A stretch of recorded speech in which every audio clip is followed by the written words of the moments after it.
Hello friends and welcome back to the channel for another quick champion guide, and today we are finally talking about the Mad Titan himself, Deathless Thanos. Now if you're watching this video, I first want to congratulate you on completing the Deathless chase and obtaining this guy, because despite it being only January, dare I say that Deathless Thanos may already be the best champion of 2025. Now Thanos has a lot going on in order to maximize his damage, and honestly he can be a little bit overwhelming to learn at first, but you've come to the right place and I'm going to break everything in his kit down for you. Now, I usually start off these guides by asking the question, does so-and-so need to be awakened? But given that everyone who has Thanos now also has the opportunity to dupe him, asking that question feels a little bit pointless, right? So instead I'm going to ask if Thanos is worth your signature stones, and the answer to that question is absolutely and without a doubt yes. And in fact, I would recommend that you take all of the Deathless Sig stones that you're going to get between the Mausoleum quest and that final Karina challenge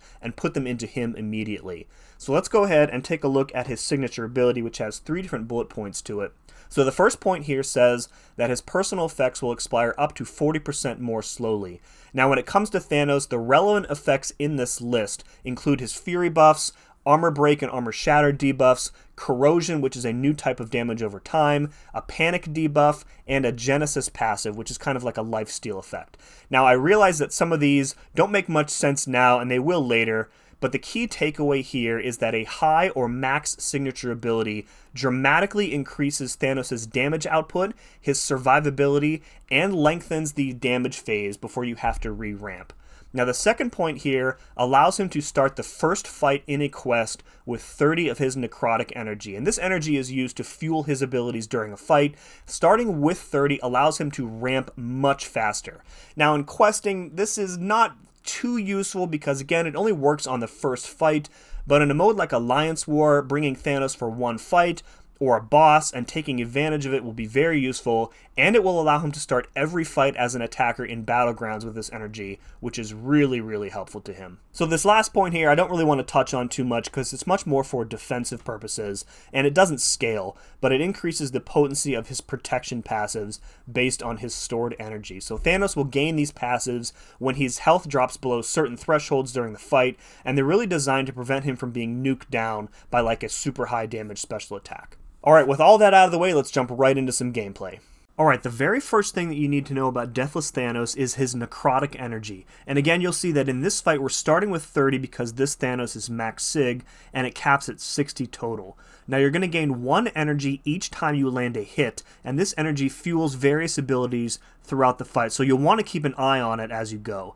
Now the other thing you're going to notice here is that you start with an Energize buff, which increases your combat power rate. Now the potency of this buff increases based on your stored energy, so it will fluctuate between 15 and 45%. The first thing you want to do in a fight is hit the opponent 10 times, which is going to give you 10 Necrotic Energy. And every time you gain 10 energy, you're going to notice this little yellow icon up here, which is a Counterpunch Charge, and it functions similarly to champs like Mole Man or Killmonger, where if the defender hits your block, you gain a short unstoppable passive and you can immediately counterattack. Counterattacking like this will net you 5 Necrotic Energy, so you're going to want to do this as frequently as you can. Now, one very important thing I want to note about these Counterpunch Charges is that they are not consumed on the final hit of a special attack, so you can use them to freely punish almost any special attack in the game, which then allows you to gain 5 Necrotic Energy without consuming that charge. So in these fights against Star-Lord, you're going to see me do that a lot. Whenever I push him to the special 2, I am blocking that final hit, and since I'm unstoppable, I'm able to immediately dash in to punish him. Now your first goal is to build up to your special 1, and using it is going to gain you a Fury buff with a chance at 3 additional Furies. If you had at least 20 energy when using the special attack, you'll get those 3 additional Furies guaranteed, and these stack up to a maximum total of 8.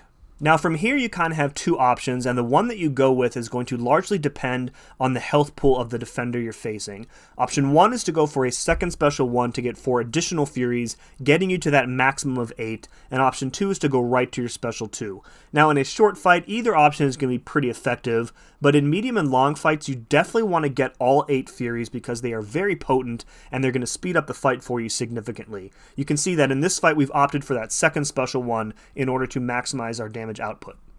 Now, one very important thing that you might be noticing here is that our Fury buffs are being paused whenever we use a Counterpunch charge to go unstoppable and then counterattack. And this is why you want to do this as much as you can, because with some practice, you'll be able to easily keep all 8 of his Fury buffs active for the entire fight. So after you get all 8 Furies, your next goal is to build up to your special 2, but you also want to get 30 Necrotic Energy or more on the way there. Once you have 30 energy, you can use a heavy attack to apply a very strong armor break and an armor shattered debuff. Now note here that Thanos' heavy works a lot like champs such as America Chavez or Gladiator or Dr. Doom, where you can use it to finish a basic combo. Also note that the Armor Break and the Armor Shattered debuffs will be paused just like the Furies are whenever you use a Counterpunch charge. The Special 2 is going to do a whole bunch of damage and apply a Corrosion debuff, and I just want to remind you one more time that the Corrosion debuffs will also be paused when you use a Counterpunch charge. So again, remember to do that on every combo if you can.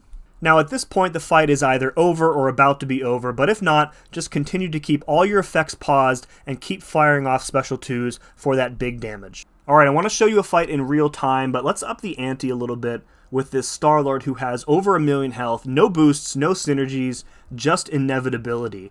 So at the start of the fight here, we are going to build our Necrotic Energy by hitting into him. Notice that this isn't the first fight in the quest, so we aren't starting with 30 like we did in a previous fight. Utilizing our Counterpunch charge to get easy openings and give us additional Necrotic Energy, firing off our first special 1 to give us 4 Furies, blocking the second hit of that special 2 again to build more energy and get us an easy punish. And now from here we're going to fire off our second special 1, which gets us the cap of 8 Furies. And then from here we're going to again continue to utilize that Counterpunch to build up our Necrotic Energy while we get up to the special 2. And ideally we want 30 so that we can heavy cancel into that special 2. We're going to do so right here. We get the Armor Break and the Armor Shattered applied. We get a pair of 81k crits on the special 2. And the Corrosion debuffs are doing a ton of damage over time here. And again, you can see that we're keeping everything paused by using those Counterpunch charges while we build up to another special 2, another nice 81k crit. The corrosions are ticking for like 1600 or 16,000 damage per second here. And there we go, one more heavy into a striker. That is 1,000,000 health down in 66 seconds.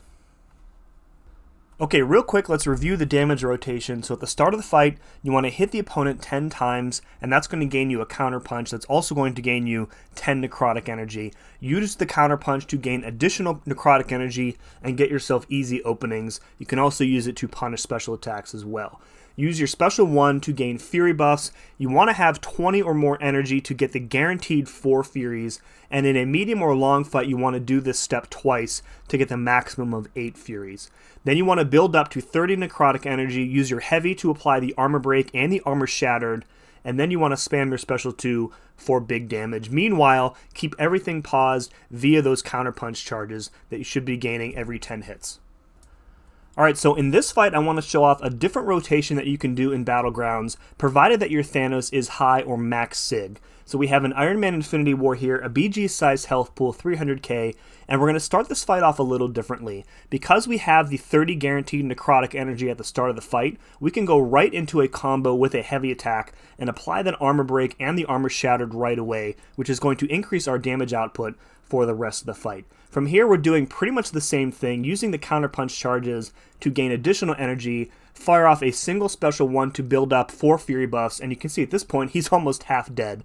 We can punish his special 2 using those counterpunch charges, back off, use the counterpunch again, fire off the special 2 after a striker, and that is a 300k Battlegrounds fight done in roughly 30 seconds. Just disgusting amounts of damage that you can do with this guy if your sig is high or at 200. Alright, let's quickly review that rotation, and again, this is going to be one that you would use more for short fights like you would find in Battlegrounds, and ideally your Thanos is going to be at max sig for it as well. So at the start of the fight, you want a medium, 3 lights right into your heavy attack. Remember that his heavy attack works just like America Chavez's, where you get that guaranteed passive stun at the end of a combo, and since you start the fight with 30 necrotic energy at max sig, you already have enough energy to apply the armor break and the armor shattered on that heavy attack, which is going to increase your damage output for the rest of the fight. From here, you want to build up to your special 1, fire it off when you have 20 or more Necrotic Energy to get the guaranteed 4 Fury buffs, and that's going to be enough of an attack increase that you shouldn't need to do another one. From here, build up to your special 2 for big damage, keep everything paused via those Counterpunch Charges. The fight is probably going to be over after that special 2, but if not, utilize that Counterpunch to get another combo in, maybe a striker if you need to, and finish everything out. That's going to do it for another champion guide, folks. I really hope you enjoyed this one. Deathless Thanos is just incredibly powerful, and no matter the size of the health pool, he can just exert his will on almost any defender in the game. If you found this guide helpful, you can help me right back by pressing that like button, and consider subscribing to the channel if you haven't already. Make sure to share this video with your friends and your alliance mates, and if you've made it this far into the video, please leave me a comment below that says I am inevitable, and as always, thank you very much for watching, and we'll see you again next time.